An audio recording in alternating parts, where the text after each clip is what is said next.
Ang pagpapatitulo ng lupa ay ginagawa po sa dalawang method, no? Yung isa yung administrative proceedings or methods sa pamamagitan ng DENR, no, na maaari kayong bigyan ng pre-patent certificate, agricultural man land o residential land. Yung judicial registration naman ay isang paraan din upang magkaroon ng titulo ng lupa. Kailangan nyo ang lawyer dito upang mag-file ka ng petition sa korte for the judicial registration of your land and the issuance of land title. Basically, yun lang po ang pagkakaiba nila.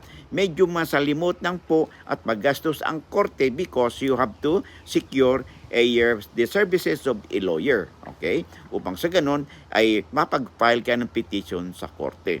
Okay? So kung walang opposition sa inyong application sa korte o sa DENR, ay mas malamang ang mabibigyan po kayo ng titulo ng nasabing ahensya. Lamang na